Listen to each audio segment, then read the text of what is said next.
Three, That was it. 2, 1. Action.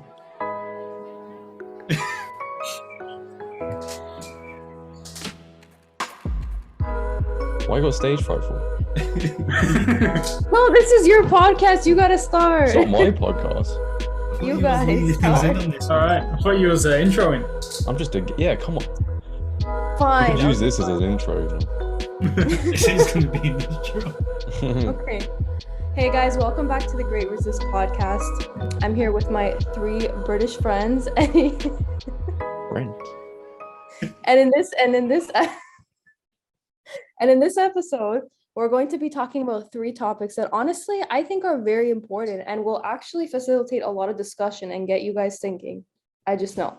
So the first topic that we're going to talk about today is the adult industry, OnlyFans, basically that industry, because I noticed lately, maybe in the last year, ever since I think Andrew Tate started to kind of blow up, that there's been a lot of talk about this. There's been a lot of people, I guess, having more of a strong opinion against people who make OnlyFans, people in these industries, and just a lot of people, especially young men, trying to get out of that habit, get out of that addiction, and all these things. So I wanted to discuss that because I think that this is a big problem in our society. And yes, it's been a thing for many, many years, but there's detrimental effects that people don't talk about and they just ignore it. And anytime you try to bring up why these things should be regulated, banned, whatever, people never have a good justifiable reason to keep it. It's always just free speech, free speech.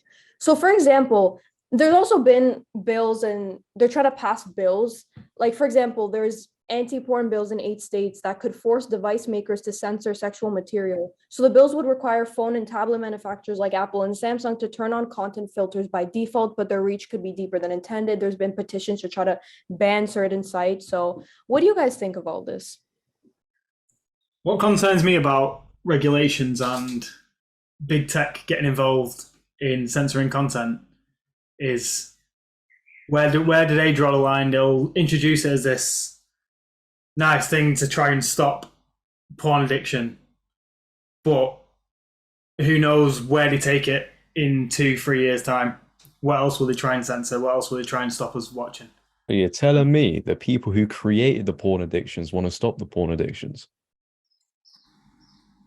Can we call it adult entertainment for the purpose of the YouTube video? I'm not blurring these words out the whole way through. Oh yeah, I'm sorry, I forgot. So we you know what? I don't care about regulations. They should just regulate it. I know people, like you just said, oh, where would they draw the line? But I'm all for just, going straight ahead with this one. Well, it seems like it's been a bit of a beast that they've been unable to control with the adult industry because, I mean, if you look at it from where it started, kind of with like magazines, because it used to be in magazines, right? Oh yeah, the ones you kept under your bed.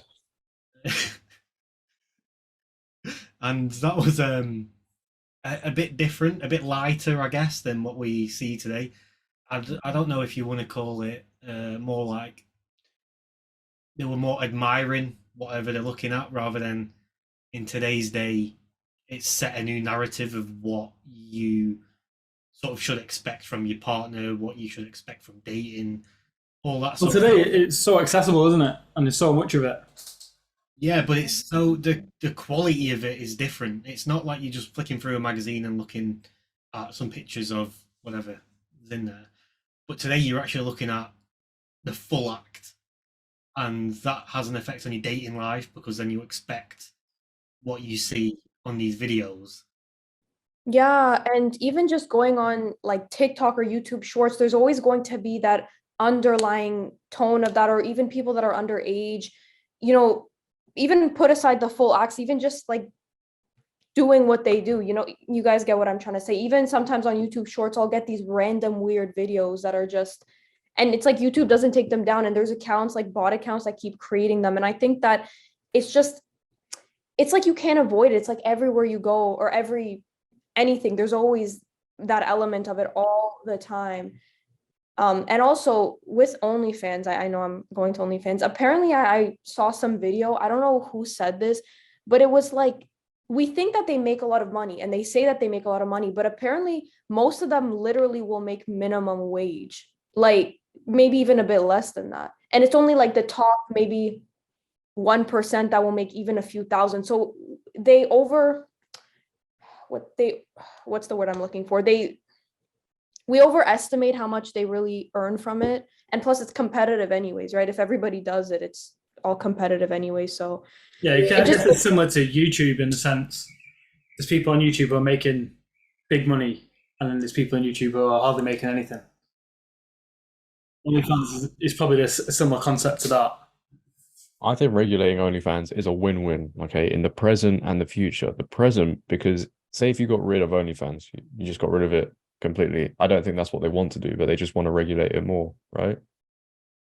The girls that do OnlyFans might actually find the respect for themselves again. So that's a good thing in the present, right? And in the future, you're saving embarrassment for your kids at school. So it's a win-win in that sense. And then I think once one country sees one like Canada doing it, and if Canada's going to do it, then I don't see why no other country would do it. And I think that having a domino effect, although then you'll have like the sex workers crying and complaining, saying we won't earn any money from being naked on the internet. But who cares? Just get rid of it.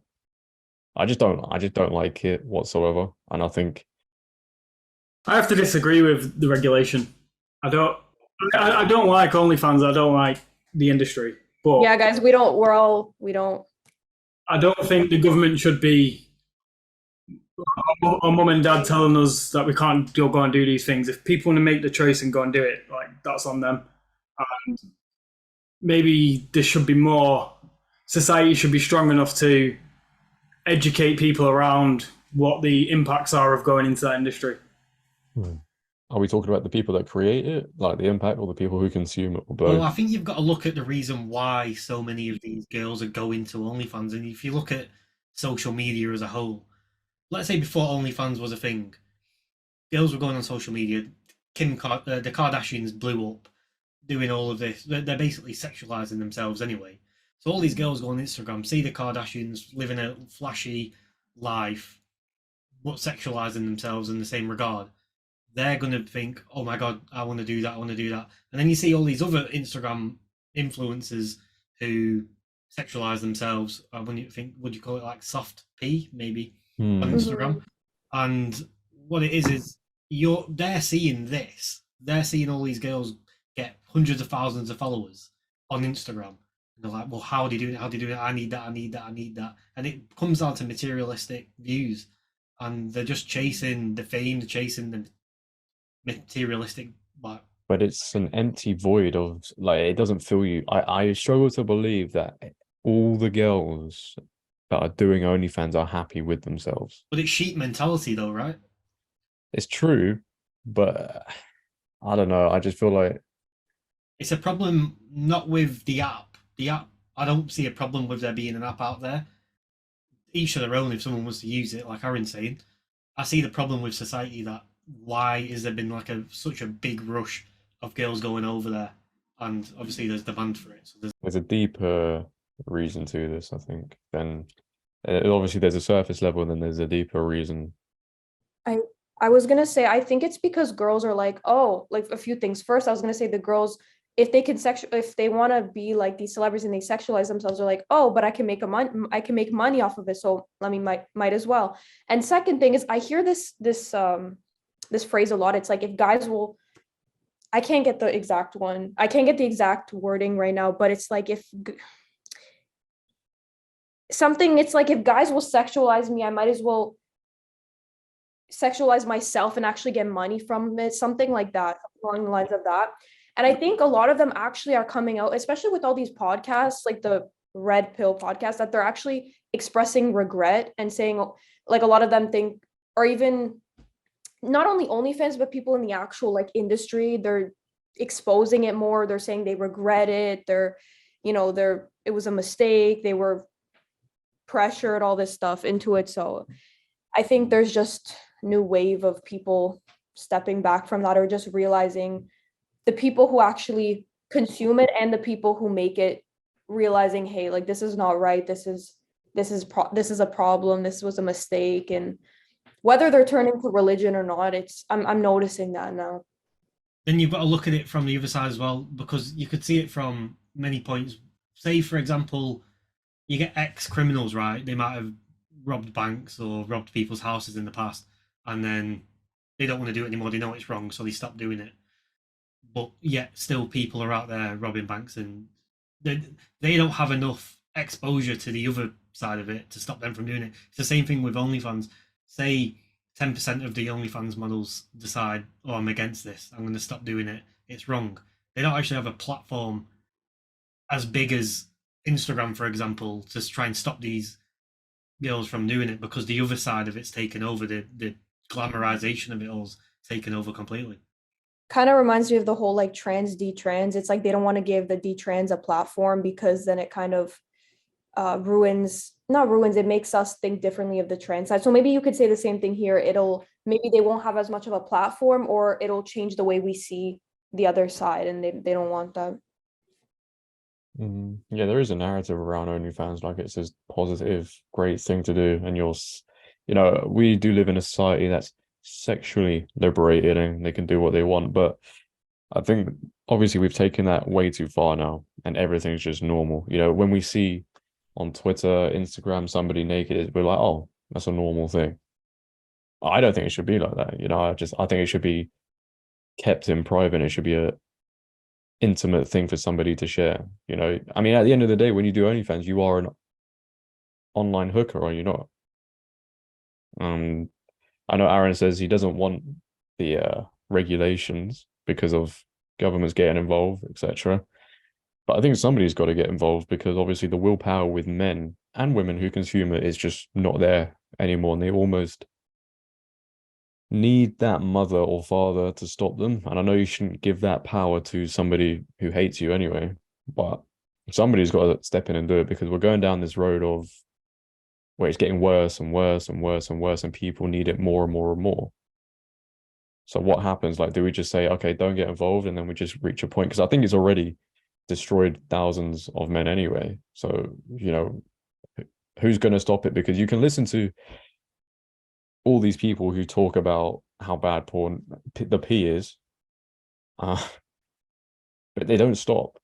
In that 5 minutes, they think, oh yeah, you know what, I agree. Half an hour later, they're back subscribing $4.99 a month to some random drug girl. addiction, right? I was reading some. I think when you first sent the questions over, I just did a few Google searches, and someone was saying that P addiction is exactly the same as a drug addiction. You're still releasing the same or similar chemicals in your brain. I was like, but not to the high extent of, say, if you was to take heroin, but it's got all the same side effects in terms of an addiction to drugs. Yeah, and if You you have look to at the wean yourself off it and stuff like that. if you look at the pros and cons with these industries, they're like the cons very much outweigh the pros. And Aaron, if you could come to a middle ground or a compromise on this, what would you say? Because you don't think it should be you don't think it should be regulated, if I got that right, and other people think it should. So where do you think, or this is a question for all of you guys, do you think there's a middle ground to this? Like, what do you think we can do? Or if you guys were in charge, what would you do? It's so difficult because if these girls didn't idolize celebrities such as Kim Kardashian and the whole Kardashian clan, or any pop stars who sexualize themselves, would we have this OnlyFans problem if we idolized people who spread a better message? I think there'd still be that issue because the platform existed anyway. I actually don't think it's solely like Kim Kardashian and their fault, because I know Kim Kardashian got famous from that leaked tape she did. But I mean, since then, they've not really done much. And I don't really see them promote OnlyFans. They don't promote OnlyFans, but they promote sexualization. Yeah, well, just about everybody does, because a lot of the time, girls and men get famous just for their body, Yeah, or even thumbnails. If you have something like that, they'll get clicks. So it's like anything you do with that undertone, it'll get attention. And it's just like, who has to break the cycle? Should the girls stop, or should people stop watching? So, Alice, for example, are you on OnlyFans? Am I what? Are you on OnlyFans? No. So you hold the correct values to not go on OnlyFans. Where did those values come from? Okay, but see, I feel like when people look at me or hear my values, they think I was raised in like a super like traditional, super like strict household. It wasn't that, not that my parents would ever promote me doing that, but I think it's just it came from just like you just inherently feel like or know it's wrong, and the guilt you'd feel, like even putting aside religious values just for 1 second, even the guilt you'd feel about it, even just I don't know, when I look at what's happening, I'm like, man, these people are just so controlled. They're just being so controlled by what they see, and it's just inherently wrong, because I think I mentioned this in one of my podcasts or one of the other podcasts. It's like I feel like I bring more to the table than, like, I don't want that to be what people see me as, because I have opinions, I have hobbies, I have this and that.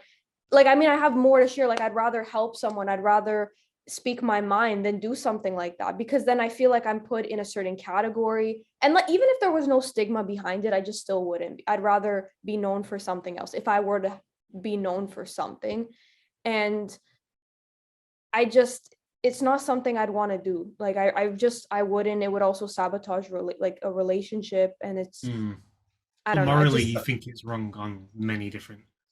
To be fair, though, I say leaning into this conversation, I was with Aaron on don't regulate it purely for the fact that, well, F the establishment. Like, the only people that are going to regulate it, it's giving them more power, right? If they can regulate this, like Aaron said, then what are they going to do next? Blah, blah, blah.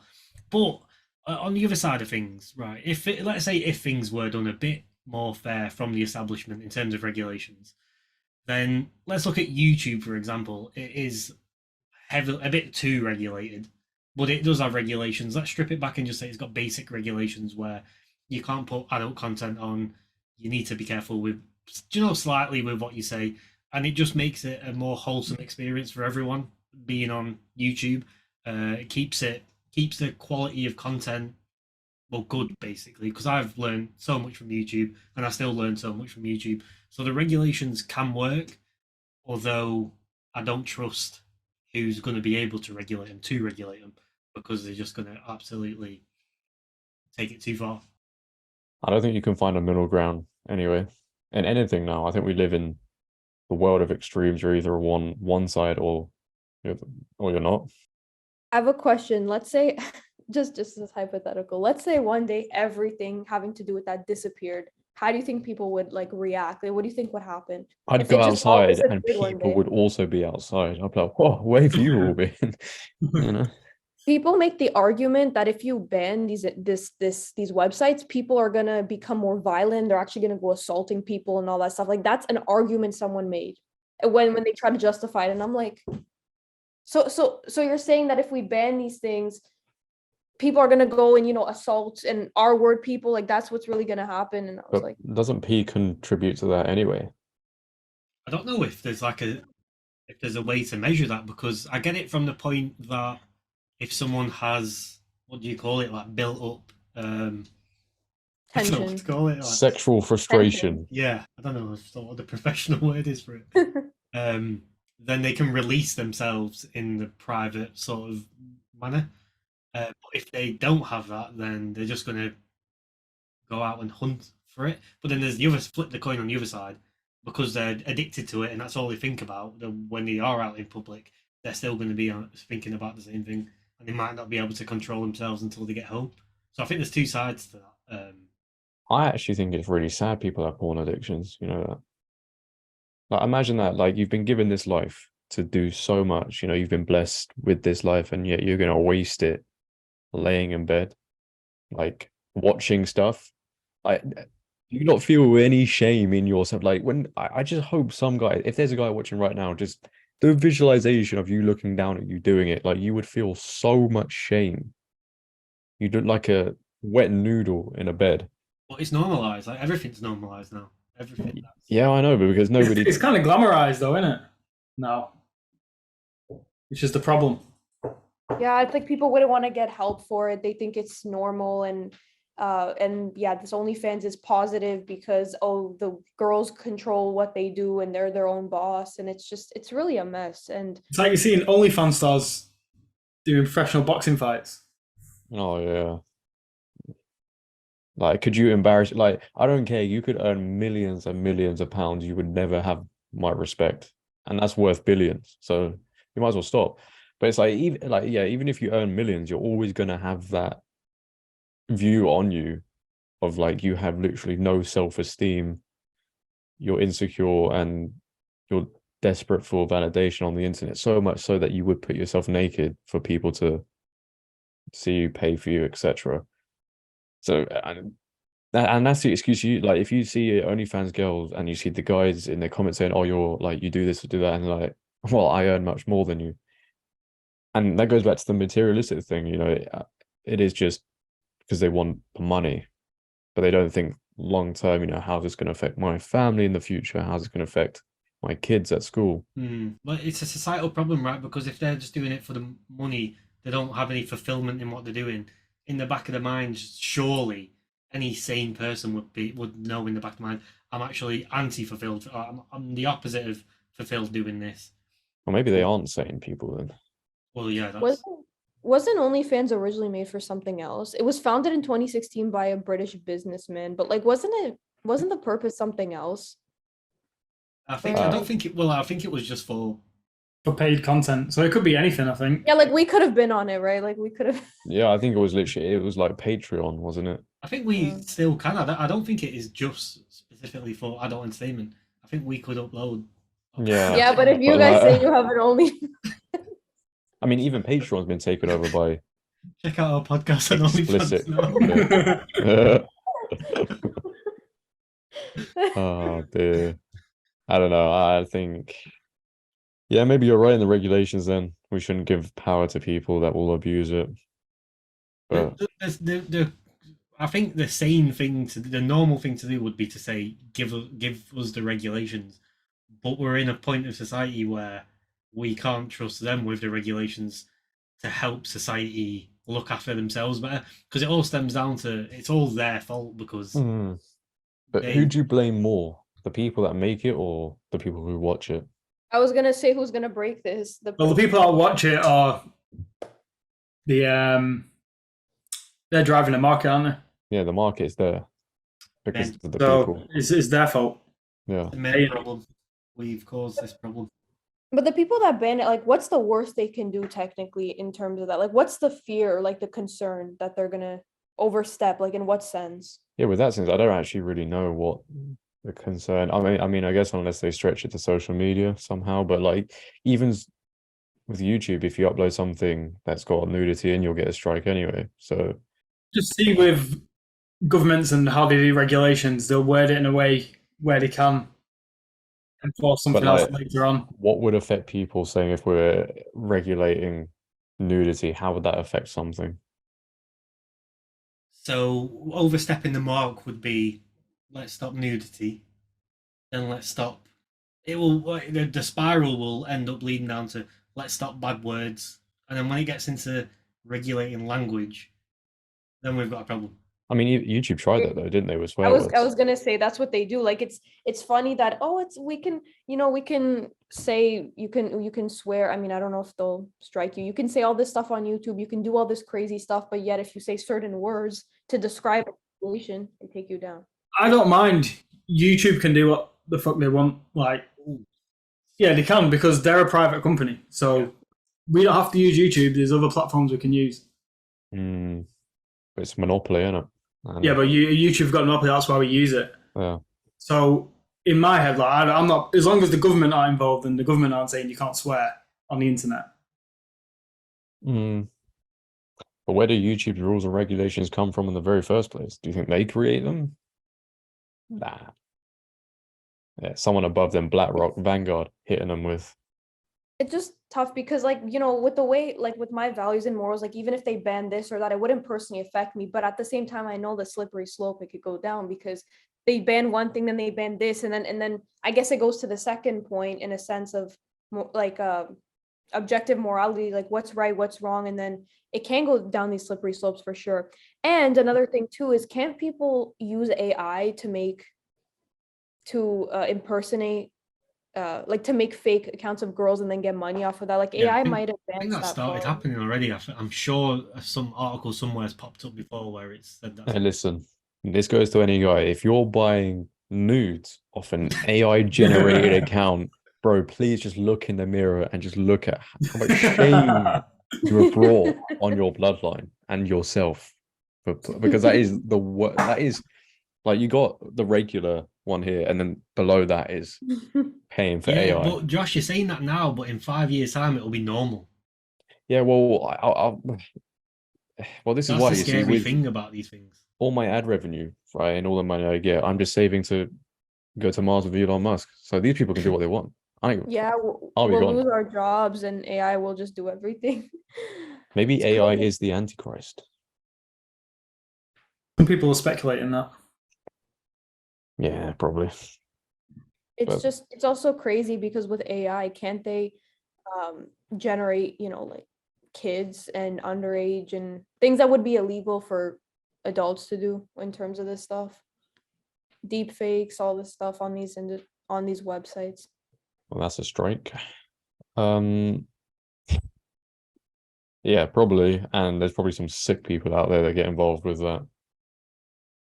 But they'll be punished in the next life. So yeah, I mean, it is endless, and it does worry me because you know what is fake and what isn't.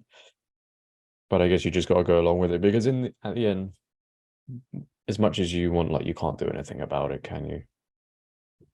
Like you can't like we could all voice our opinion on it and we could make some change.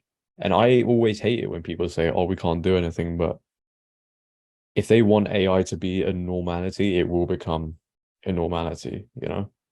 Yeah, and this topic is so like huge because this is a worldwide problem technically. It's not just a Western society. Like this happens everywhere. Yeah, some countries have more shame, maybe have more regulations, but this is a issue everywhere in a sense. Like this addiction, this dopamine, these industries, like it's a problem everywhere technically. So Well, I think porn was created anyway just to sedate men into this zombie-like state, you know? I think well, it's obviously evolved on it, and then it's always been a massive industry where it can make so much money, and I think the fact that it's causing just weakness upon men as well is a bit of a bonus that they've found on the way. I think it might be from the book The Art of War. Have you ever read that? Yeah, a long time ago. Yeah, I think it is from this book, or it could be from another book, but they say the best or the easiest way to destroy a society is to normalize like sexual liberation, etc., etc. And I think that the problem with men today a lot of the time is that addiction, and they can't control their own minds, and they don't have any willpower to stop putting their hands down their trousers. Then in life, you're just messed anyway because you're just given to the easiest thing, you know?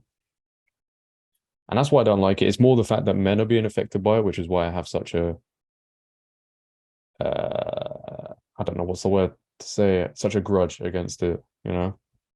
yeah, and testosterone levels and it yeah, it men are like affected by it mainly, but then also women at the same time. But I also feel like women are affected in a different way where maybe they'll be in a relationship and this will be one of the problems. And Yeah, I think because men are affected by it has then caused women to be affected by it because they're trying to live up to, and I guess this is why OnlyFans work so well because they're trying to live up to the expectations that the men have, and the men get all of their expectations from the adult industry. So, a normal woman would think, well, how can I exceed men's expectations? Because that's what it is, right? Where the men have expectations and the women want to live up to them. That's like the natural course of humanity, and just the way social media and Instagram and everything's been set up, it's been like, well, I need to do this to be seen as better or at least on the same level as the other girls, my other peers.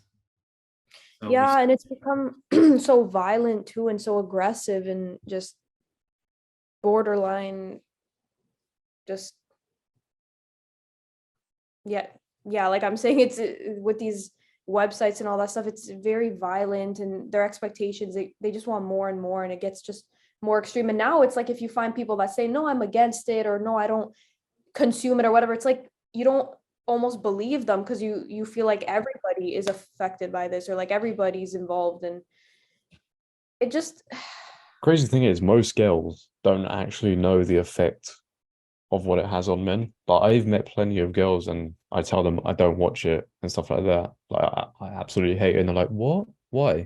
Like, what's so bad about it?" So a lot of people, girls don't like the average girl doesn't actually know the effects of it.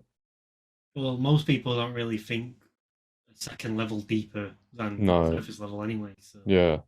So like, uh, if girls were taught the effects of it on men, maybe there'll be a different view on it. Who knows? But or maybe girls think it's easy for guys, like maybe because it's easier for girls to not engage, then they think it's just as easy for guys not to engage. Maybe they think that, they forget that we're different in a sense. yeah, I think companies have taken advantage of the sexual urge in men. You're gonna have to blur out so many words, so I do apologize. But they've taken advantage of that caveman instinct in you, and they've like taken it to the next level. yeah, exploited it completely. Yeah, but what like I think it is something that will stay in society forever. And then think about it has been, think about the future generations of men, you know, it's sad. I think something we can do as individuals is obviously within ourselves be more disciplined and take that personal responsibility. But then when we're raising the next generation, make sure they're fully informed of what the effects are, and make sure you've raised disciplined children. Yeah. Then again, so that could stretch so far, if they got friends that talk about it, like the curiosity will just overtake them, I think. Of course, but then I think if you educate them in a way where it might not hit them straight away, and he might go down a bit of a stint with porn, but then come out of it and think, shit, like my dad told me about this. This is fucked. It's a similar, like I said before, it's similar to drugs. Like you go through a phase of being curious of drugs, like, oh, how does that feel? I've heard good things about it and all that stuff, but not everyone that you speak to is a drug addict because there's that much information out there telling you why you should not do drugs. There's no information out there saying why you should not watch adult entertainment. There's no, I don't think I've ever seen any information out there. I've never seen anything.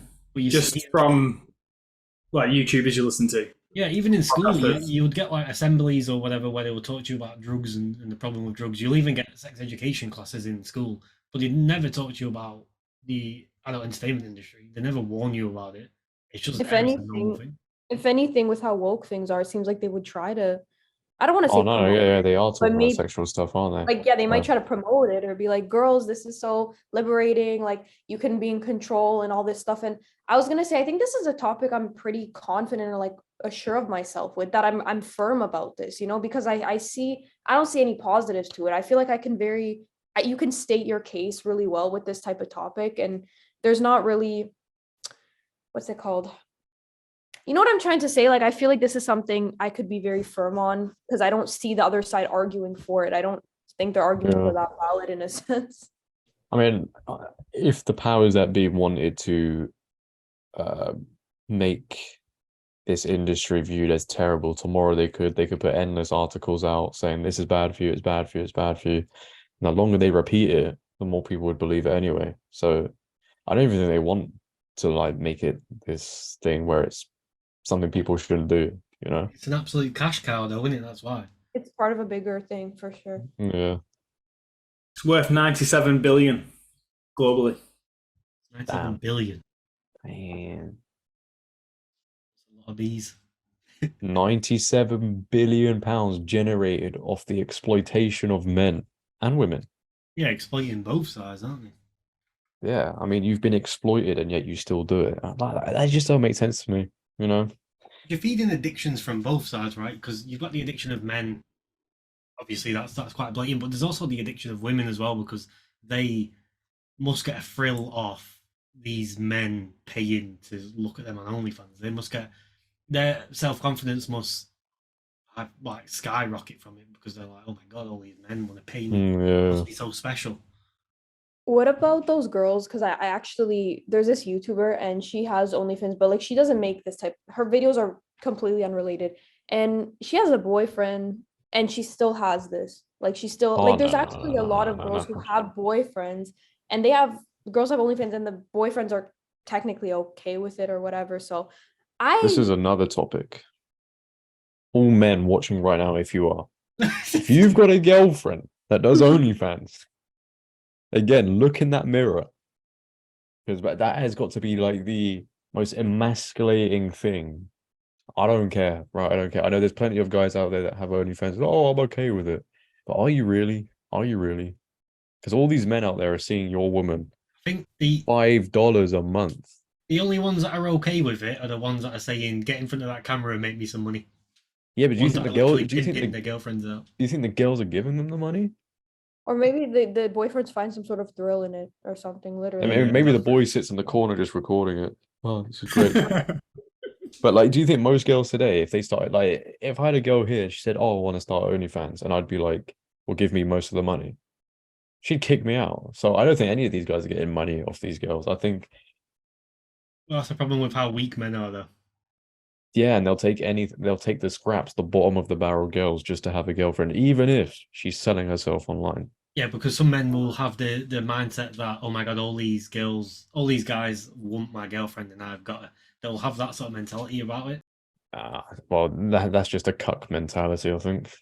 or they think it's feminism. Like I can't stand some of these guys like that. They're okay with things that are wrong just because in the name of feminism, in a sense, or like they think if they speak out, oh, they can't. They're kind of they're afraid to say something, and they kind of let the girl lead in everything because, oh, feminism. So for example, in this case, they would be like, oh, it's feminism, it's a woman empowering. But I mean, in a relationship, I mean, I think, I mean, I don't mean to judge, but I some things how is selling yourself on the internet empowering? My body, I my don't get choice. it at all. That is a question that nobody knows the answers to. And when they do say my body, my choice, they're not actually, they're just thinking about themselves in that situation. They're not thinking about how it's affecting the men. Isn't that to do with abortion, though? My body, my choice. I don't know. I think they use it for Yeah. quite a lot I of. just use it for everything now. And to mention, and to not to mention how they don't get paid well at all. So let's say they get paid as much as minimum wage. I mean, isn't that kind of degrading in a sense? Because it's like, oh, you're doing all this, but you're not even getting paid well. But even if you're getting paid a lot of money, I still think it's not. Some of them don't look at it from paid in money because a lot of them just look at the thrill of, oh my god, I've got this many followers. I'm special. Look at all my followers. I am something that you're not. That's the type of mentality that is sort of born out of, I think. But the thing is, all it is online, like celebrity thing. Like once you get in that real world, the average Joe is just gonna walk straight past you anyway. Yeah. You know, like you have no importance in the real world. Well, the other side of it, and I've talked about it on the podcast, not this podcast, but I've talked about on podcasts before, is you've got all of these girls in their 20s doing OnlyFans and loving life because they've got 200,000 followers. What about when they turn 40? And what about when they're 45, 50 and their body starts changing and their skin starts changing and they're not the icon that they thought they were when they were 20, 24? Yeah, there's a time frame on what they're doing. Probably ends when you get to Well, I don't know. You still see 30s, women mid-30s. who are in their 40s, 50s doing OnlyFans. Yeah, but they're not going to be selling the same. They're going to have competition then with the Oh yeah, from the 26-year-olds. younger, yeah. That's going to Yeah, or absolutely maybe blow they their mind. get like surgery, Botox, filters, all this stuff. Because when you get older, for sure, it's just, is this even sustainable in the long run? And Do you know what is sustainable? Give yourselves to the Lord Jesus Christ, and you will be saved. That is sustainable. I need to do like a montage of messages of Josh. Oh yeah.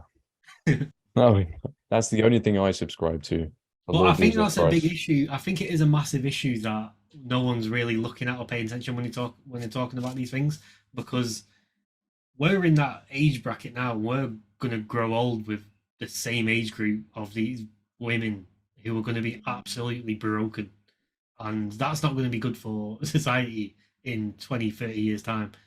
I don't even want to know what's going to happen, but there's going to be you look at the depression in men right now because of the adult industry. In 40, 30 years time, the amount of depression in women's going to be absolutely through the roof. Yeah, because there's all these models, like I said, coming out saying they regret it, saying that they're having trouble finding the right man or a good relationship. And it's like, Now you deserve that. You got in that industry. I feel no remorse, or I don't feel sorry for these people because like it's very naive to think, oh yeah, I'm signing up to this and I don't know what I'm doing. You know what you're doing, like you know what you're signing up to, and then after you've then made the money, you're then, oh, I feel bad about this. What, you did it for long enough and now you feel bad? You weren't I don't exactly know. tricked into it. You just didn't think about what you was doing properly before you Yeah. just rushed into it. I get that. yeah, and if you go to, like let's say someone that makes these videos goes to a therapist in Western society, because we know how it is now. Would the therapist like reassure them that it's okay, it's empowering, or would they actually help them? Because you know how now in this society you can't say certain things and all that stuff. It's just how to, you know what I'm trying to say? Like these girls, if they go to like for help, not just therapists, let's say they go to anybody that has some sort of authority, would the people say, no, it's fine, don't feel bad, it's empowering? Or would they say, would they kind of help them through it? Because it just feels like you can't say anything against it because it's like it's empowering. But I'm a girl, so Well, I actually think to counter that, the reason they're doing, maybe a big reason they do these things is because they've had no authority in their lives at all. They've had no father figure to tell them what is right, what is wrong, etc. Because your mum can tell you all these things, but you're not really going to listen to them because when a dad tells you something, I think it's very different. So I don't think they would go to an authority figure to ask for help because I think them not having that in their life is one of the biggest reasons. Well, on that subject, I saw Piers Morgan talking to Ellie an Brooke. OnlyFans model. What was her name? Ellie Brooke. Yeah, is she the one that did the boxing, right? Yeah, she's so glazing. She's like, yeah, they can laugh in a Ferrari. Shut up. Well, he said like, "Would your dad approve?" And she goes, "Well, I don't Yeah, care because he's dead." And then the second it's like, one, bro, he was like, "What about your mum?" And she goes, "Well, we can cry together in a Ferrari." And I was just it's like, "This like, is oh my exactly the days. reason why it's broke. This the That's what I mean. system's And then broken girls here." are listening. Girls will see that, like women who will see that, who are questioning, oh, should I become an online hooker? And then like, yeah, you know what? She's gonna have a Ferrari. I want a Ferrari. Let's do it. Materialism. It comes back down to the materialistic side of it. they're thinking in the moment because it's whatever they're coping, or they're thinking in the moment, and then in the few years time they'll realize what happened. And what was I saying? I think that's the same girl that Blair White also talked to and said something, but it's just, I feel like there's just deep down there's a void, and it's, you almost feel bad for them, but then at the same time they're kind of choosing this. I was gonna say we should get someone on here who actually opposes what we think because it would be interesting Oh what no, they, don't, because how like it they're would gonna, get heated. it would, but it's like how can they justify, like I think the, looking on their perspective, I think what they would say, or their number one argument would be like, my body, my choice, free speech, empowerment. Like there's not, I don't know, I don't see the other side trying to justify it properly. Like I think we have more arguments on our side, like to why it should be, why there's mainly negative effects, or why it should be regulated, or why this and that. You know what I'm trying to say? Like there's not many reasons to actually promote it or say it's a good thing. I think we've entered the era, instead of worshipping or devoting to a, say, like a higher power, it's now the era of worshipping oneself, and it's all about me. And I need everything. I need the attention. And it's obviously reached this point where nobody has any morals, no moral compass, no dignity, and they do whatever. Because like it's not only girls that do OnlyFans, it's guys that do it as well. That's the thing we haven't mentioned. There's loads of guys that do it. Not that I know, but I'm just saying. But there's obviously guys that do it out there as well. So there's obviously something wrong with them, and maybe that's their addiction. So I think with a P addiction, it starts off with watching it, and then you think to yourself, "I want to get involved in it."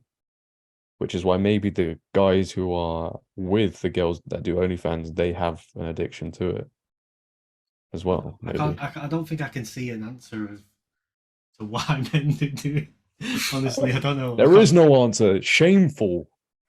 Like in Game of Thrones when they shame Cersei in the street. Have you seen that? Yeah, yeah, yeah. Every man that does OnlyFans should experience that as well. Shame. I was gonna say, do you guys, obviously I'm sure you guys have keep the same attitude with when it comes to, I guess, this stuff, but in person. So like the word would be PR, that word. I guess you guys would keep the same view, or do you think it's different because it's not online and it's more like private with it between people and it doesn't really affect the online world? Wait, what's PR? Am I missing? Like PROS, that word, because we can't say it. Like, I guess what I'm trying to say is, what about people who kind of sell their bodies, but it's in person? Like, it has nothing to do with online. It's more of like in person. Oh, like a between street people. corner type thing. Prostitution. Yeah, can we say that? Yeah. Oh, can you say that? I don't know. I don't. Yeah, so not online, Right. but in person, pretty much. I guess you guys would say the same thing, or do you think it's almost different in a sense? Hmm, Just saying. I think it's that's a good question, you know. it's the same. You're still selling yourself, but I'm just thinking, right? Is OnlyFans worse because it's going out to a wider audience? Because if you're a prostitute, you can't have sex with 100 men. Well, some might be able to. And you can argue that people who are that, well, you can argue two things. You can say people who do that might be more likely to be trafficked or all this stuff because of what happens.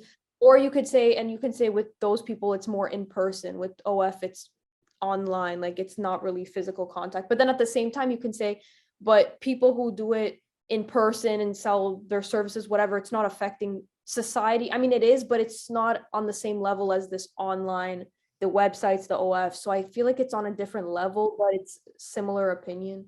I don't know. It's tough. Yeah, it's not something I like, but I don't think it affects society in a deeper way than OnlyFans does. I think there is you know what? I actually think there might be a bigger shame in a guy calling or arranging a hookup situation with a prostitute than maybe OnlyFans. Because I actually think you've got to do that in person. You've got to go and be intimate with a woman who has sold herself to all these different men and whatever.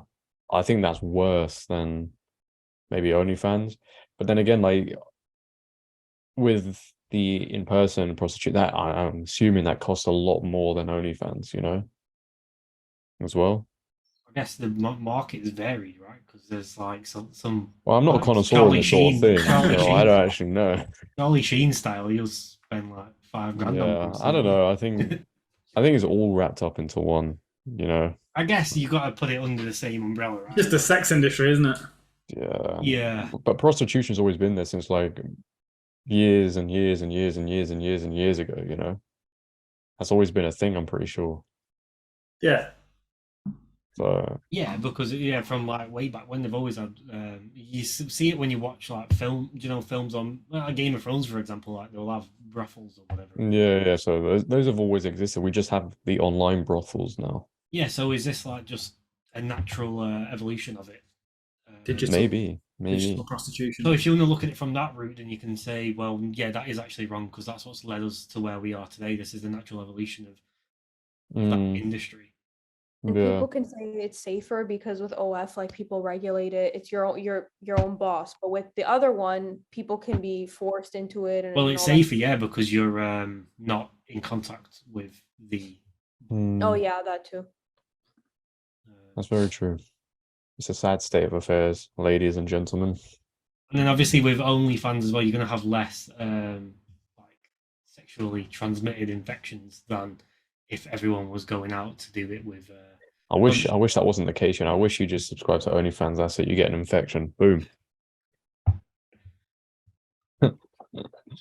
I don't know why. I just dislike it so much. I Also, don't like know. when it came on the internet, and then people used to get viruses from watching it. That's Yeah. the digital equivalent of getting it. Oh. And then I want to ask you guys this. Do you think if you're in a relationship and this person participates, either they make it or they consume it, I'm assuming that would be a deal breaker for you guys? Like it would Right. just be a red This flag. goes to all the I know. women out there that may be watching. Okay, so not the men this time, the women. Do not date a guy that's got a porn addiction. Honestly, it is the worst thing a woman can do, okay? Because that addiction will ruin the relationship. I can guarantee you it will. If Well, you're it ruins a lot, doesn't it? It does. Around just the way. It does, and I can see it from people I've known that it does when like you've had friends that have watched it and how they talk about their girlfriend, what they want from their Yeah, girlfriend. exactly. I promise you, it will destroy your False relationship. expectations of real life, and I guess in the sense that you're talking about there, the easiest thing to relate it to is a drug addiction. Because would you go and marry a guy who's addicted to heroin? Probably not. No. But then some girl might be like, "Oh, I could save him." No white That knight, is true. exactly. Yeah, guys, don't lower your standards. Don't lower your standards. No, Don't but lower yeah, no, guys that for girls, I don't think they should date guys that have a porn addiction because it will ruin a lot. Then equally, guys should not date a girl that does OnlyFans because you may end up developing a porn addiction because she's constantly doing it, and then What if the girl has an addiction? Same thing. Could be. Well, yeah, because I think there's the what's it called? Is it dehumanization? Is that's the right word? I think, yeah. probably yeah. So it's the same thing but reversed, where if the girl's always watching it, then she will expect Mm, from the man whatever the man's doing in. that's true. That's true. This is the exact same thing, and then in terms of like appearance and stuff like that as well. Yeah, I guess so. Obviously, we just hear about it affecting more, like men more, so maybe it affects women. But I would suggest or assume that it does affect probably men a lot more than it does women. Because I think there's still this taboo thing of girls watching it, so they don't watch it because they get embarrassed. Whereas with guys, it's become like this normalized thing, you know? All right, I've got a good question, a weird one. What's your views on in like a movie having an adult scene in Depends a on the age movie? rating. So it's an 18's movie, yeah, that's fine. Well, if But you're in the cinema, I find it very hard that you're going to end up, you know. So no, that's but I mean fine. just the fact that so many movies have it in, and Well, yeah, because the sex sells media, isn't it? You know. well, you got to look at it where what is how well, I guess it's how the movie's depicting it, because sex is a part of life, right? So if they're It trying to, is. It shouldn't be ignored, but that it shouldn't be put on this huge pedestal of life that it's this most glamorous, important thing, you know. And with films, I mean, if you look at films back in the day, like the black and white films, the most intimate thing they had was a very fake kiss. You know, you could tell like the kisses were fake. And now we've moved into a time where films literally have full-on scenes where you don't even know if it's real or not. well, I've actually seen like with some, because when the actors are talking about the movie that they've played in, some of them they've actually what's a YouTube friendly way of saying it? Like they've actually done Penetrated. yeah, yeah, for the movie, which is weird, right? I mean, want to sell your soul in Hollywood And I today, guess mate. with films, like And some of them are in relationships too, like other. Mm, I mean, if your parents are there and it's just like awkward, but I feel like, yeah, it's almost on the opposite ends of the extreme. Like half of the world is completely, it's so taboo, don't even know education. And then the other end is like, oh, liberating, do this and that. There's like never a balance. But how I feel about them in movies, in adult movies, I mean, but to what extent? Like, can you see everything? Like, to what extent? Yes, Cam. Can you see everything? well, no, Like, I is don't it even just know like if you're able facts? to Like, show everything. I don't think movies usually show everything. yeah, it's just like the back or like their Well, face or just something. I guess from my point of view, I think I'm okay with that, because it's like with anything in movies. If you're watching someone shoot people, like which is in probably like 9 out of 10 movies, there's guns shooting people, doesn't Mm, mean it's not influencing society to go and pick up a gun and, no. well, I guess in America. Some people argue violent video games are doing that, but yeah, no, that makes sense. I don't really watch too many films, to be fair, so I can't really give a answer on that one. But I think within films, it's just become maybe because it became such a normal thing in films, it then stretched into other things. I don't know. No, I think the art industry is they've I think some movies are like borderline porn though, like 50 Shades. Or 365 days, you know, the one with the mafia guy. No, I've never There's watched a that. lot of that stuff. Like I didn't watch it, but I saw people talking about it, and it was just a bunch. I don't know how graphic it got, but it was full of that, like kind of like Mm. 50 Shades, I think. I didn't see that either. I I've don't never know. seen 50 Shades either, to be No, fair. I've not seen it, but I get what it is, and it. Yeah, I guess so. Actually, 365 glamorized a lot of violence, like know, just more aggressive, violent, I think even kidnapping. So some of these types of movies, they actually glamorize that type of stuff too. But are they Like more glamorizing it in movies, or are they just painting a picture? Because these things happen in the world, and with movies, where even when you look at movies about kidnappings and stuff like that, which isn't anything to do with sex, it's just painting a picture of real world activities. So I guess you can segregate the two in a sense. Mm. It's not building a whole society that oh, I want to go and watch films. Like you don't have fans a genre of, well you do, but that's then called the adult industry. But you don't have a genre of people that normal people that watch films don't have a genre that's just for sexual films. because what I was gonna say is there was a lot of like young girls from that 365 movie that wanted, because basically I don't want to say too much, but the main character, the guy, he actually kind of kidnapped her, and she had like 365 days to fall in love with him. But like there were scenes where like there was like tying people up, like aggressiveness. So then people were like, oh no, I want to be, you know, I want this to happen to me. And I know that they could be joking, but it was more of like an aggressive thing. So I think a lot of these movies and just the adult industry in general is also very aggressive in what they're promoting and what they're showing, and it might make some people want that. But yeah, I agree, people can separate it for sure. Mm. Again, slippery slope, you know. There's always going to be that one person that watches it and goes down a different road. I think. Honestly, if it doesn't get regulated, it's up to us as individuals to set healthy boundaries and not get consumed by this. People can't even control their own diets, let alone control that stuff. So we're just weak people these days. No Well, willpower, and it's convenient, right? Just to switch on your laptop or turn your you TV on and watch. speaking from experience, Cam? Or But when you said diet, I was like, well, what's the problem with diet? The problem with diet is it's too convenient just to go to McDonald's yeah, burger. It's the exact same mentality that they have with this and everything else, which is causing chaos in the world. Everything's too convenient. it's like a hidden chaos, though. I feel like this adult industry is. Yeah, just because no one shines a light on it, right? I'm going to shine the light on it. Because if they do age verification too, like for example, to regulate it, I forgot to mention, people say it's a privacy concern because then now they have your ID and credit card or But whatever that's they crazy when people say that because they have everything anyway. have. Like, they just do. Like, they have everything. So I mean, at one point, maybe people had a point with that, but you're going to tell me that nobody has your details anyway? It's Like, because they're shamed, probably. oh, yeah, definitely. But I don't think, back to the whole regulation thing, which was the original question, which we've gone on a huge tangent here, which is great. But I don't mind regulation on that. But I don't think there's many ways you can take advantage of that, I think.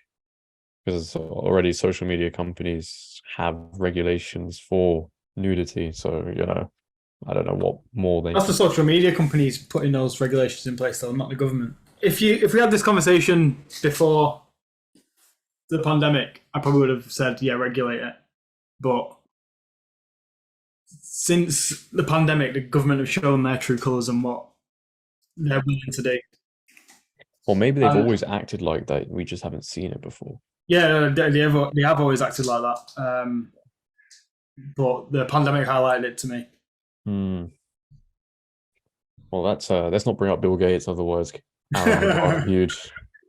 Now we move to the second topic. I swear this first topic should be like the title because it gets clicks and stuff. So the second topic we want to bring up is basically kind of like objective truth and morality, because a lot of people argue some like what's right for me might not be right for you, like relativism, and is there objective right or wrong and objective morality. So you guys start. actually. I think this is a good question. Does anybody, let me start off by saying, what do you guys think of that? Like this whole thing that it's my truth and it's what I believe in, and what's okay for you might not be okay for me based on where I live or my experience or in regards to the term "my truth," I think that's bullshit, because I think there's only one truth, and you might not know the actual truth, but you can't have your own truth because there's only one thing that can be true. Well, that depends if you're talking about an experience or if you're talking about. It depends what you're talking about, right? Because there's this thing, right, where if two people see a car crash and then go away and tell the story, they're both going to say two different stories of what happened in that car crash. But both of them won't be 100% true. Yeah, so it's not the truth then. The truth is what actually happened at the car crash, which no one knows. So no one will always know 100% the truth. But there's no such thing as my truth. That one's mine. Like, what the fuck does that mean? People usually say my truth when it comes to their identity, like, when we get into that well, when we get into go boys. Been waiting for this one. But I guess I'm just speaking when I thought of this question, and just in general, like you guys can bring up specific topics, but for me, I was thinking in general, with relativism and what's right or wrong and how it can shape laws and how people. Yeah, because I was actually thinking about this recently, and I realized just before the podcast that you've actually put it in the thing as well. I was thinking, with everything the WEF want to plan and sort of implement into the world, and everything that we oppose, who's to say that how I think the future should be and how society should be run is the right way? That's true. That's very true. Why? And the people at the WEF probably thinking, no, the way I'm doing it is right. Nah. Get rid of that. That's not true. They know it's wrong. But I think everybody has their own reality that they paint. A lot of people's, especially, if you head to California, their reality is just delusion. But I think people create their own individual truth to live in this world that they so desperately hate, or so like actively hate, which is why they create it in the first place. And if you remove that individual truth from them, they've then got to deal with the reality of the world, i.e., you are not a woman if you identify as a wait. That would have been a good point. You're not a woman if you're a man. There we go. That's never going to be true. And I think if you remove that individual truth from them, they've got to deal with the reality of, wait, no, I'm actually not a woman. And I've got to deal with my life as a man. So I think that's a big reason as to why they create it. But I think once we allow people to have their individual truth as the truth, and it's the one we must all accept, like one person's individual truth then has to dictate everybody else's lives, then that's what we're seeing today, and that's a big issue, I think. Well, that's why it's a huge mess, right? Because there's too many people who have their own truths are given a platform to actually inject that truth into reality as we see it. Because, yeah, I mean, the opposite of relativism would be absolute, right?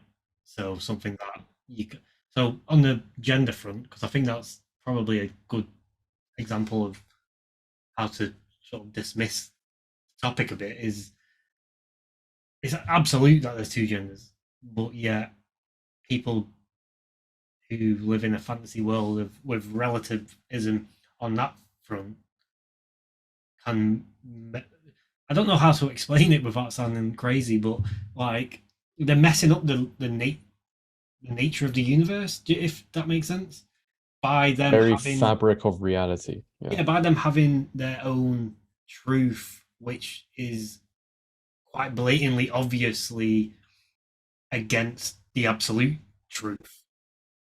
It's like, what is real then? If you're going to go ahead and say that isn't true, then that means nothing is real, right? Well, that's the state of the world they want us to be in. When you stand for everything, you stand for nothing.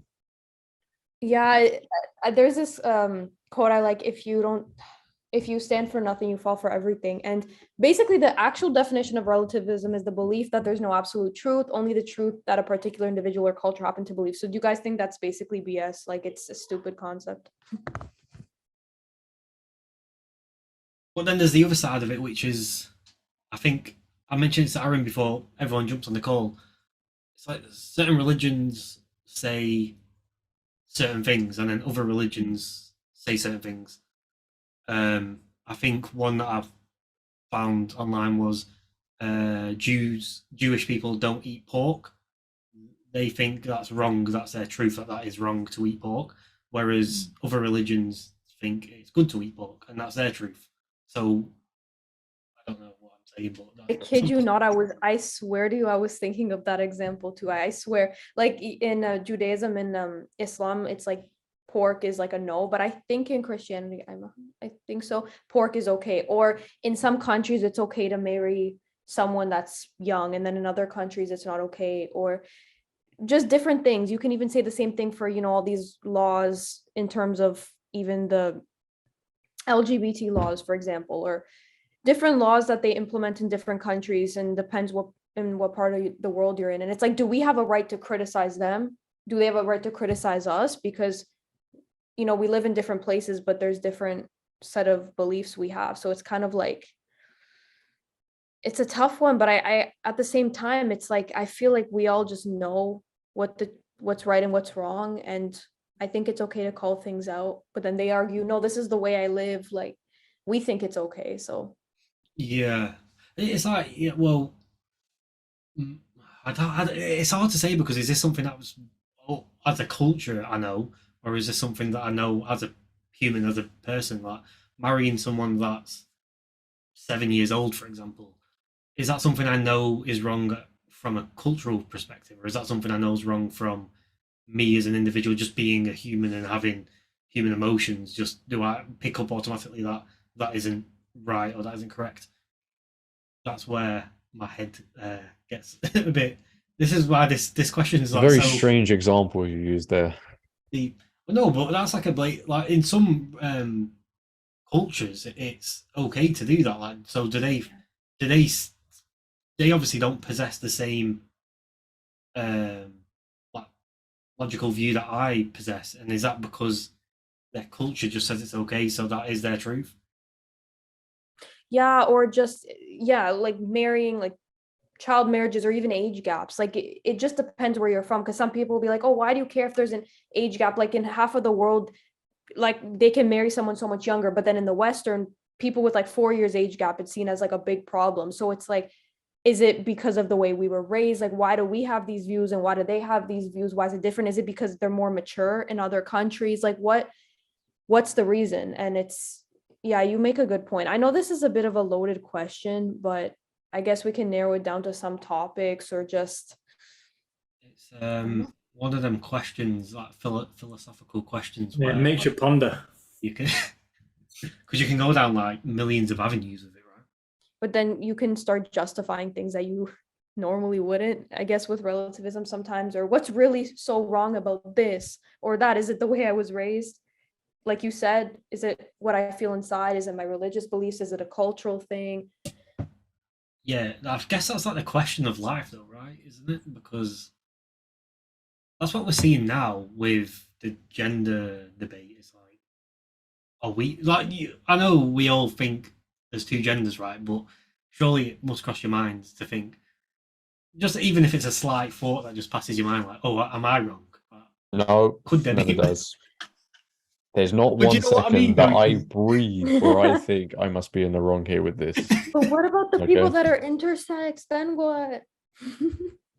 Now that's just an excuse they use. There's like I don't even know, the smallest percent of the population are intersex. You know, I still think they are one, I think, and it's like a medical issue more.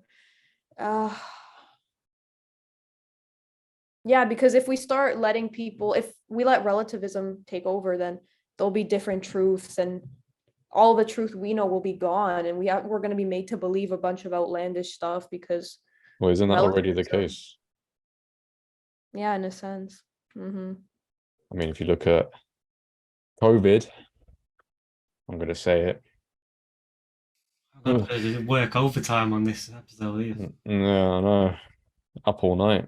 Yeah, if you look at COVID, they convinced the world, that this is the real, this is the way. That this is absolute. Yeah, this is absolute. But that's all they did was repeat the same word and people fell for it. So that's the manipulation side of it. I did read something which just absolutely broke my head a bit. And if someone's relativism, if someone, I don't know, believes in relativism, that is right, then they believe all is relative, right? And it says the statement itself, all is relative, classes the statement itself as either a relative statement or as an absolute. So if all is relative, then the statement itself does not rule out absolutes, because you saying all is relative is an absolute statement. So by saying all is relative means there is such thing as absolutes, because you've just said it's an absolute that all is relative. I think I'm going to speak for everyone here. Fuck are you saying? Do you not get it? No. No, when you said about I get relative and absolute, You get it, I was Aaron, like, yeah. Yeah. I think You're saying all is relative is an absolute. You're saying that as an absolute fact. Yeah, All is so relative. in I'm glad you get it, because in essence that means relativism doesn't exist. Right? I'm out of my depth here. I don't think relativism exists. I think everything's got an absolute, but we make the grey area around it. I made sort of like a video on this, but I don't like the way I said it, so I might take it down. But someone said relativism is an excuse to justify a position that has weak ground to stand on. Generally, I have found that it is used by people with little grasp of an issue as an escape clause when confronted and challenged on their demand to impose their views on others. So this person is basically saying that it's just they use it as an excuse, if you let relativism, if someone keeps making the relativism argument, you can start justifying a bunch of crazy stuff. Yeah, Thing is I with don't- relativism, it's obviously they're trying to overcompensate for something, because with that they have to force it onto people to make sure it becomes absolute. Yeah, relativism is open to manipulation. Yeah, but with absolutes, you don't Something have to. could be a fact today and change tomorrow. Yeah, with absolutes, you never used to have to force it because it was the truth. Yeah. But now we've reached a point where some people have managed to blur the line between relativism and absolutes. Whereas there's genuinely some people who may have thought, let's say, well, there's two genders now. There may be some people out there, and I've seen this as well. Like I was in a pub, I think it was a couple of months ago, and somebody was talking about genders, and I can guarantee you when they were younger, they thought there were two genders, but they were like, well, there may be more than two genders. I think they've blurred that line out where even some people are confused, like, is there more than two genders? But after they've had a conversation with me, they'll learn there is only two genders, so maybe. Well, yeah, that is well. Obviously, we know it's relativism, but it's because it's all in the mind, right? It's you feel like you're whatever out of all of the genders that there are. You feel like it rather than the absolute is you are male, you are female. Yeah, unfortunately, facts don't care about feelings, my friends. I like how these conversations always go back to this whole gender stuff. Like I saw this video that people are like, every topic or every discussion always goes back to this stuff, and then you have medical researchers or scientists trying to come up with data to try to justify things, to try to justify that there's more than two or this and that, and then it's like the truth, there's no more truth. And it's actually a scary world to live in, to be honest, when there's no actual truth anymore and it's everybody's opinions. It's actually scary, to be honest, what's happening. So have you guys read 1984? I have, yeah, and I will never read it again because I don't want nightmares. Does this argument not make you think about doublethink? I mean, that book just makes me quadruple think my life, to be fair, but I guess so. And I think Because I think doublethink, it means a fact has been, or something's been created, or a belief's been created to make you think two things that contradict each other. I'm bringing it back to gender and assigned sex, or whatever they call it. If you went up to somebody and said, is there more than two genders or is it more than two sexes? They'll say there is a male and female. They'll also say there's it's on a spectrum. So they're both contradicting each other. Yeah, and there's actually I don't know if I sent this to you guys. It was like a short psychological film of this. Basically, this girl went to school and she had the right facts, but the teacher around her made her think she was crazy. And it was actually based on that book. And it's like this girl has the truth and she's actually saying the truth, but the teacher and all the classmates are trying to warp the way she sees it and say the opposite. And it's scary. It's like the truth is always changing and it's crazy. But can the truth change if it's the truth? Because surely once. But they make you believe it's not true, and Maybe. Wow, what a conversation. But then you need the evidence to make it obsolete because.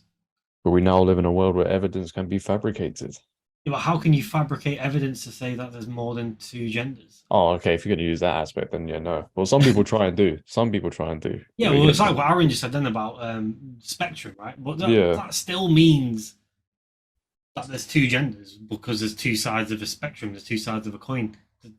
All you're doing then is fill in the middle with crap. But what they'll do is they'll make people agree. Oh, people who think there's two genders. Yeah, there is two genders, but it's on a spectrum. So then you're like contradicting yourself because you're saying. Yeah, but what are the ends of the spectrum though?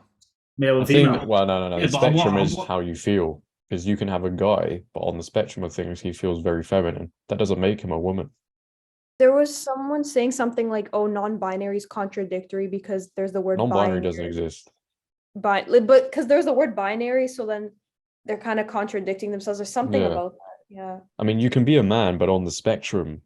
But I mean, it depends what spectrum you're on about. You know, like you could get Cam, who's obviously, I would assume, a man. But after this podcast goes off, on the spectrum of things, he feels very feminine. And the same with Alyssa. You know, she seems like a woman. But as soon as she goes off from here and goes walking about in Canada, she might feel very masculine on the spectrum. So, you know, I don't think a spectrum can dictate somebody's gender. I think you are either male or female. Or is it not like at different points? Because you're either male or female, but men possess feminine qualities. But is it not like, depending on the state of mind you're in, you might be a little bit more feminine than you are usually?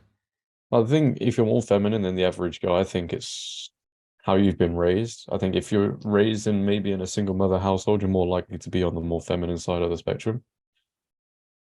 Because you've got no masculine figure in your life, you know? Yeah, and what's wrong with having, like, people say tomboys and all that stuff? It doesn't necessarily mean you're in the wrong body. It could, like, tell you don't that have to a doctor. They're like, no, you need this. You know, basically what happened, the doctor, my sister, she is 13. The doctor called my mom and was like, because I think this was a new doctor, and she was like, so, because my sister's name is Julia, so a girl name. So, what does your daughter identify as? And my mom was like, she's a girl. I would have hung up the phone there and then. Literally. And I'm like, okay, this is a doctor. It's important to know the biological gender, because then we get in. I know this is a whole nother conversation, but it's just, why has this topic become such a... That's a perfect opportunity to say she identifies as a cat or a dog or something. Could you imagine the doctor would be like, oh, no, that's fine. You need the vet. You need the vet for that. What milk bowl? What milk do they drink? Semi-skimmed? I'll transfer you to the vet line. Oh my days! That'll be the next thing. People will be going into vets because I bet that surely that's happened. Like I need to be sprayed and whatever. Oh, that definitely must have happened. People say to bring back mental hospitals. They actually do, but to be fair, when people say that, they don't realize how they were so poorly managed back in the day. You know. I mean, we could bring. Have you ever seen Batman and Arkham Asylum? We should set one of those up. Just chuck them all in there. But I love how when we bring up a topic, somehow it ends up going down somewhere. Like I know Aaron's probably itching to bring up Microsoft and Bill Gates into somehow, somewhere. Just finding a good moment to bring him in. Oh yeah. But it just... No, I wasn't gonna say anything. I was just gonna say, it makes you think that such a simple topic of gender, like so simple, became so complicated. Like it became so, what's the word, nuance, or it just became so like such a topic of discussion. It's like this is so simple. This shouldn't even be like, why is this your whole identity? Why is your gender or who you like such like do you not have anything else to offer? Like, I'm sorry to go off on this tangent, but it's like it's kind of crazy that gender is just becoming such a big topic. It's literally so simple. What's next? So literally, what's next? This became a big topic because of a small vocal minority that have managed to compromise every walk of life now, somehow. There's never been a time, I don't think, where such a small minority has so much power, which is crazy. And it ties into relativism because it's like their truth. They always say my truth, and it's like Yeah, nobody cares about your truth. Like, just, I don't get it. That's the thing. Do you know who Douglas Murray is? I do. He wrote War on the West, didn't he? Yeah.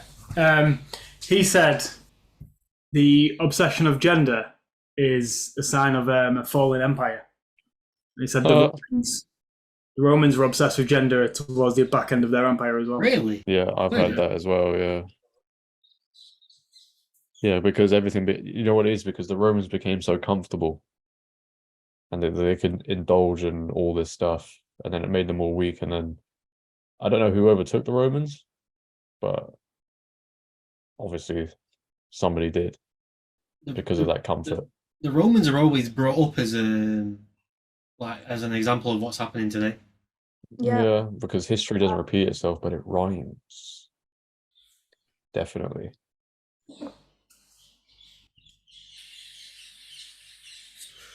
Like you're in a bat cave. Yeah, someone's got bats going on there. It's me. Oh, Outside. Wait, you got a parrot in your room? No, they got these parakeets. Have you ever seen them before? Flying around. Green birds. Oh, yeah. Yeah, like a big flock of them always come around this time of night. Oh, see, look, if you're in America, you get some shooting practice in. That's what I was doing. just because this topic is very Well, like, you have to cut that one out. because this topic is just so it's very much a loaded question, but I think overall we agree that relativism is just not the best. So should we move to the third one, which is kind of like our personal journey or just on how we accept what's happening in the world and keep like our sanity and our anxiety levels low, and just how we deal with all this stuff happening around us, because and how do we maintain like a healthy balance and any struggles we've had with this. This might sound very arrogant, but I've never dealt with anxiety in my life. Never felt it, never dealt with it. Anxiety comes from the Like worry. any situation, you've never felt anxious. I've never sat there and thought, I feel so anxious right now, I don't know what to do. So no, like you never felt like butterflies in your stomach before you're about to do something. Maybe if you're about to speak in front of people, like a stage of people or something. I mean, I think you always feel that naturally as a kid, but it's never made me been like, oh my, I get stage fright. It's never made me feel like impending doom. You must be talking about anxiety like in a clinical way, where I'm talking about both ways. To be fair, there's not much today that really. Anxiety is a natural thing, though. If say it's a fight or flight. I think yeah. Obviously, like if you're late for work. Yeah, you get a bit anxiety then because you're like, shit, what are the repercussions going to be? I might get fired. When I used to work, it's how you deal with the anxiety. Yeah, that's true. I guess I deal with it better than I would say maybe some people, but obviously that sense of anxiety always comes from the not knowing of the future, right?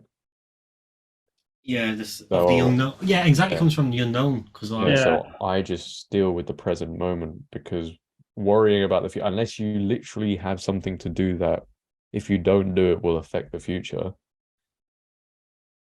But that's not like very often. So I just live in this very moment right now. Obviously, I think about sometimes the future, but I don't sit there and get scared over it, because and I guess maybe meditation. I do meditation quite a lot, to be fair.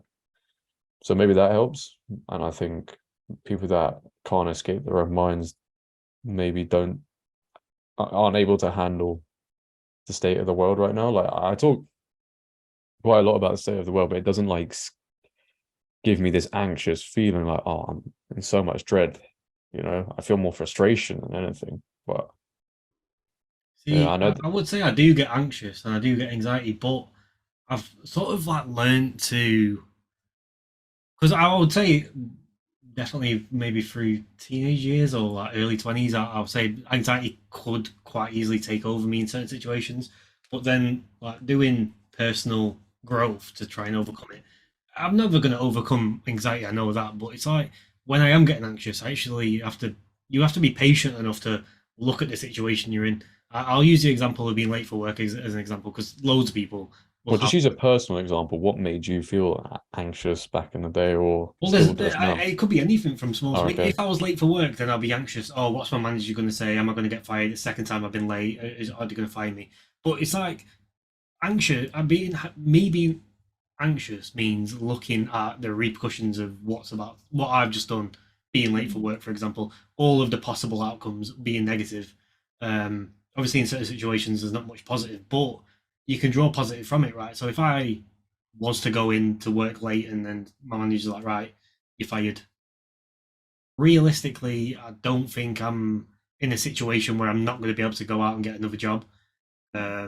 So it's things like that. You got to look at the reason for the anxiety and weigh up how big of a weight is this on your life. If you're going to do something which I don't know might cause someone to die, for example, I don't know how I would be able to handle that anxiety because that's anxiety that's going to be attached to me for the rest of my life, and I don't think I can let go of that sort of anxiety.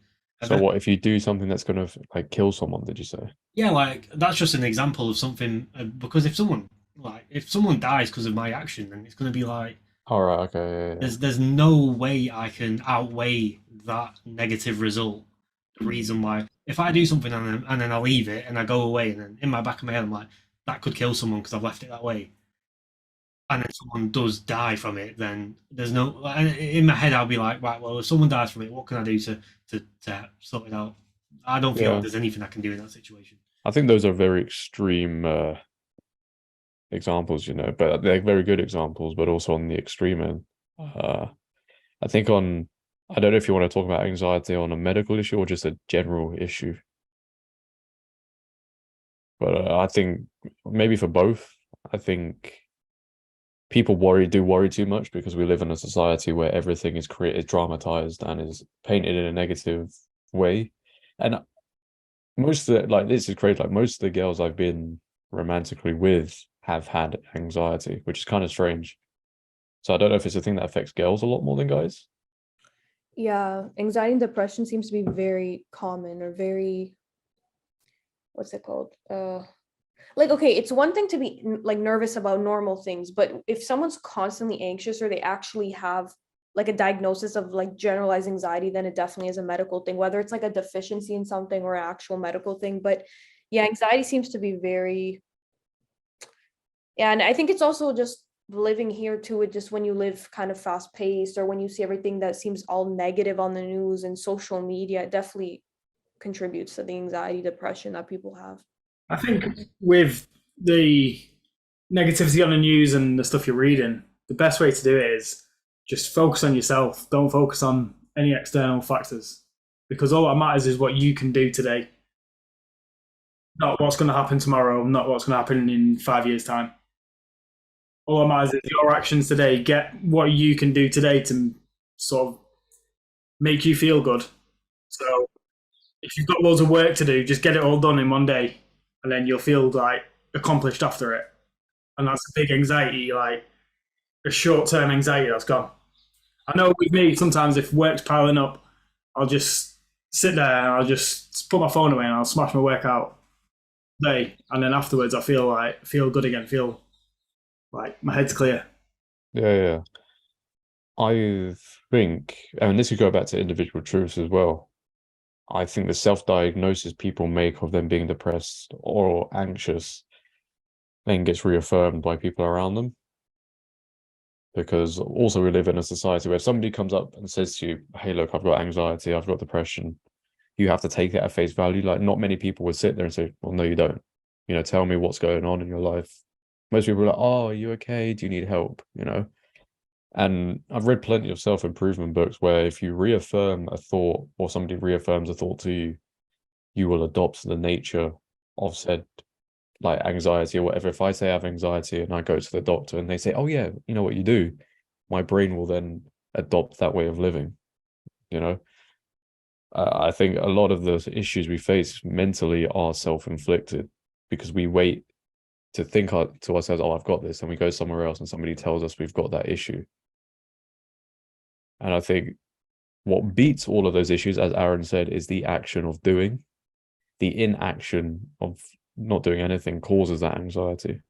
Yeah, and on top of that as well, sorry to cut you off, but when That's we're right. embedded in a society where Instagram, movies, celebrities, idols, all this stuff says you are crap because you are not a Kim Kardashian, you do not have a mansion, you do not have supercars and all this stuff. When that's embedded into a society, and yeah, if someone wants that, then they should take Aaron's advice and do something about it and go and get it. If that's what's causing your anxiety, do something for yourself that day that can go and get you that, instead of sitting there in bed having a adult industry addiction, wondering why you don't have a Bugatti on your drive if you want to go down Andrew Tate's route.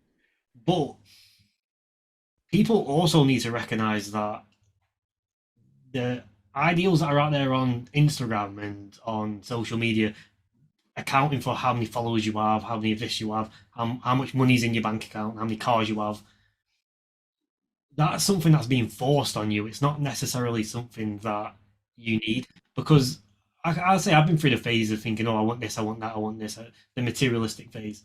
And I guess with doing a channel, like we don't even have that many subscribers, but this is something that well, Aaron and I both have put a lot of time into. We do it to talk to each other. We do it to talk about these topics to gain more interest. And instead of looking at the subscriber count, looking at the money in my bank account, looking at all the cars on my drive, I'm actually looking at, well, how am I benefiting myself from doing this? Like, look at this. I would never have been able to sit on a call with you two. I wouldn't even know who you two are if I wasn't involved in what I'm involved with. And these are the types of things that provide me satisfaction. So I'm doing this progressively, and I think this is curing a lot of what anxiety I could have if I was more focused on, I need to get a Ferrari on my drive, I need to get a mansion, I need more money. I've detached myself from that materialistic just hopelessness and put my passion, would you call it, or more my put myself in a situation where I'm like, right, this is something that's, first of all, it's obtainable, it's important, but we talk about this stuff, and it's important that I know about it so I can then spread the message onto more people and help more people. And I think that's eliminated a lot of possible anxieties that I could have had if I went a different route with my life. So does the expectation of society of having all of these things, does that affect you when you see things on social media, or did it used to affect you?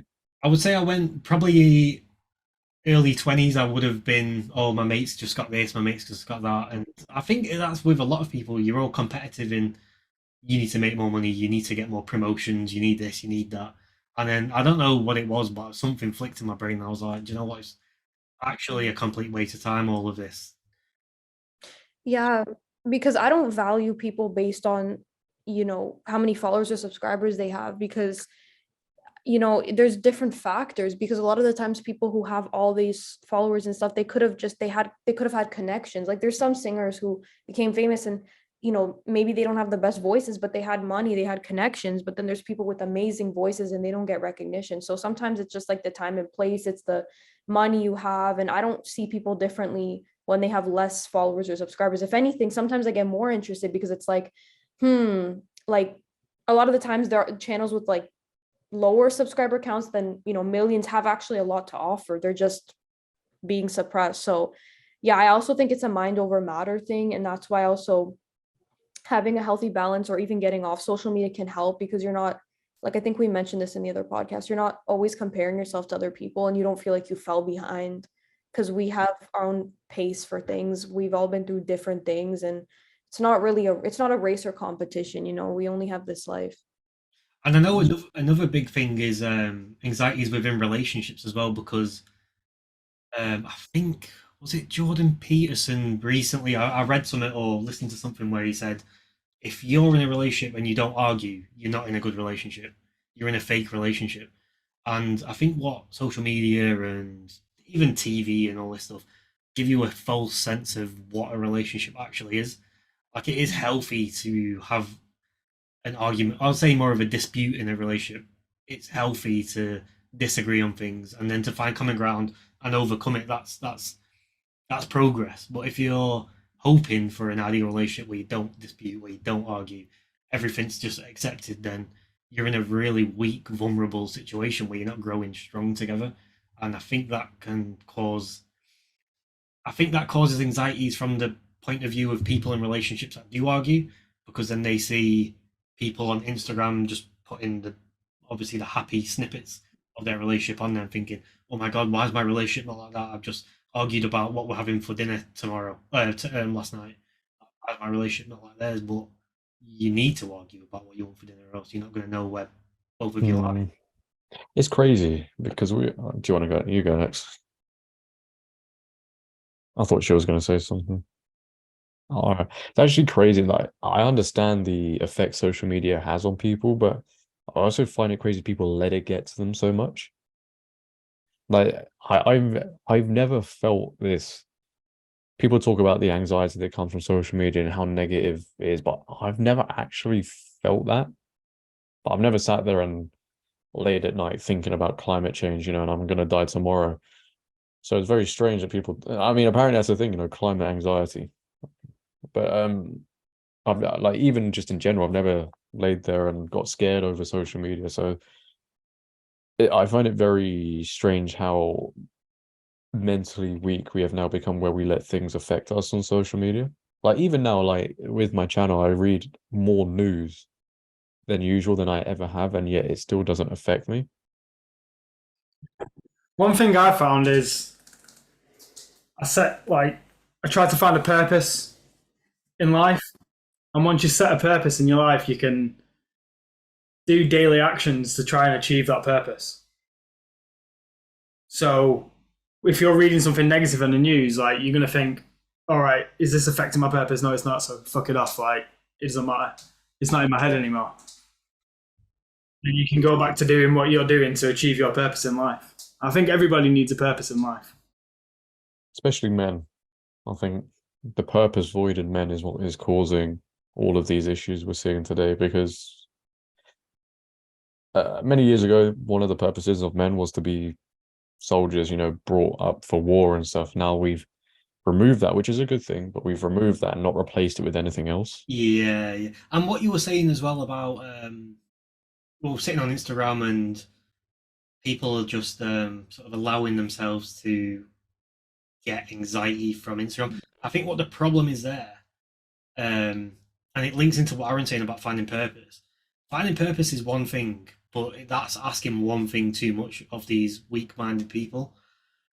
The first thing they need to do is recognize that there's an issue, right? If the same way, when I did have anxiety, I didn't have any bad anxiety. It sounds like I've had crazy anxiety, but I just know what the feeling of anxiety is. But I was strong enough to be like, right, there's an issue here because I don't feel good when I come off social media.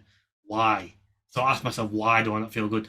Then I went through my following and just unfollowed all of the crap and then re-followed all the good stuff. But To be until fair, that's people what I can did. Yeah. identify the problem with themselves, which is mostly social media, then you can't expect anyone to go and find purpose, because if they're that weak-minded that they can't even identify the problem and they're allowing it to happen to them, it's the same with the addiction to adult industry. Yeah. If they're not identifying it, then they're too weak to even do it, or anything. No, Or I was just gonna say I agree with that. Yeah.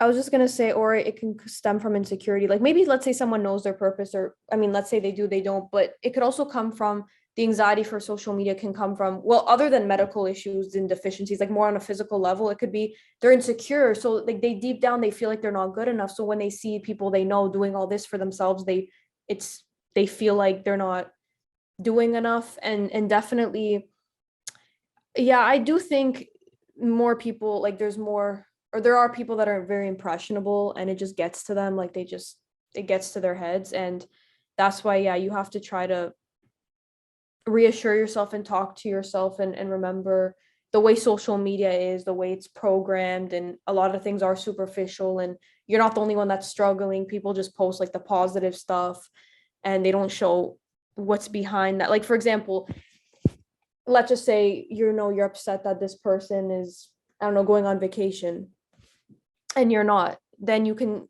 think to yourself, okay, why am I upset about that? What can I do to, find enjoyment? Like, it's almost like a jealousy thing, but there's things that we can do in our own lives. Like, instead of just sitting there scrolling, wishing we were doing what they're doing, just get up and go do it, or go take a walk, or do something that fulfills you. And I yeah. also think if men, I'm only going to talk about the men's side of things because I don't know how it affects women, but I think men get anxiety over looking at what people have because they're scared of competition and being outcompeted. I actually think comparing yourself in some sense to other people is a good thing for, say, if you want to be a streamer, right?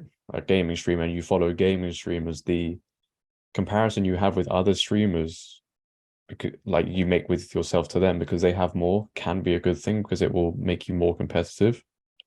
But I think people use the comparison wrong. Like, they don't use it in the right way. Like many things, they don't use the tools given to them in the right way, Yeah, and it's like what you say with a streamer as well. Like, say if you're a low streamer and you're following someone that's a high streamer, you can take that in two ways. You can either envy them and be like, "Well, this is unfair. This is so unfair. Why is this happening to me? And why am I so low and they're so high?" But then, like when Aaron mentions purpose as well, it's up to that person then to be like, "Right, let me actually find my purpose, and my purpose is to be on that to get myself to that level." And then if you work your ass off on that project to get to that level, you're going to feel so much more fulfilled on the journey rather than doing the journey and feeling envious the whole way. The journey is just not worth it.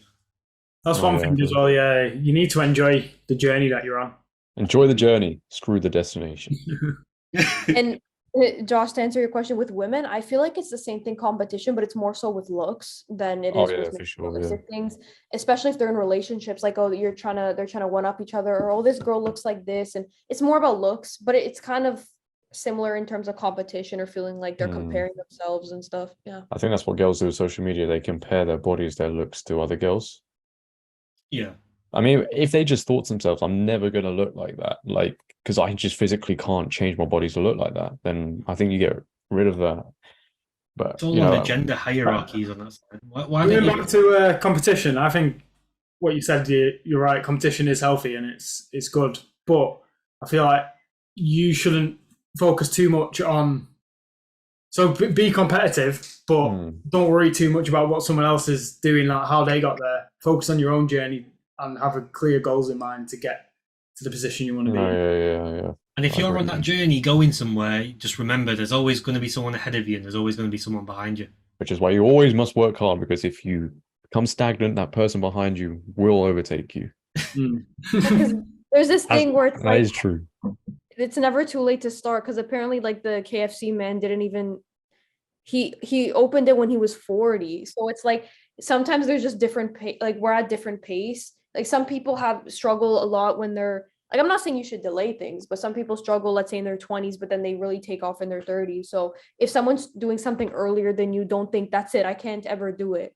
Like, some people compare, let's say, when they get to do certain things, but some people have to wait a bit later than life because that's just how it is, and don't feel too bad about that, There could be a reason for that, that because as you get older, the distractions become less and less and less prominent. Whereas you're younger, you're constantly filled with distractions and you don't pursue things. Whereas when you get older and you're not focusing on, being with women so much, getting this, getting that, and you have time to focus on yourself, that's when the most growth, like they say, sometimes loads of people become successful later on in life because of the elimination of the distractions you have when you're younger. I think I've read I think it's Think and Grow Rich. I don't know if you've read that book, I think. Yeah, I think in that book he said, and it's got to do with like sexual energy, because when we're younger, we're using it up so much. And when you get older, Like some men just don't use it as much, and they use all their energy to then focus on their work, and then they become successful. You know, little thought for you there. But I mean, I love competition, to be fair. And there used to be a time where I used to get jealous over, like in person. I used to, like, if I played football or someone, I used to get jealous over them. I'd be like, oh, why can't I be as good as you? But now I actually love it. Like, you know, It spurs you on, right? yeah, I'm Yeah. gonna destroy you. Like, nah, I'm not like that. But you know, yeah. No, I think people are too soft today. I really do, especially men. I think the idea of failure scares people, and you compare yourself to everybody else, which means, and if you compare yourself wrong, you'll always be a failure. Yeah, and I think a lot of people, when they're comparing themselves to other people, they've not seen what that person's been through to get to Oh that yeah, position for as sure. well. People think What it's risk they've had to take, how much work they've put into it. people think it's overnight success, but it's not Yeah. that. Normally, it's years, and then suddenly they're there. You know. Yeah. Shall we wrap this one up? Wrap it up like a tortilla. I'll let Alessa wrap it up because she's So that is all for today. Hopefully you guys enjoyed, learned something new. Hopefully we made you guys think. So that is all. Thanks guys for watching, and we'll see you in our next podcast. Bye. Bye guys. Bye.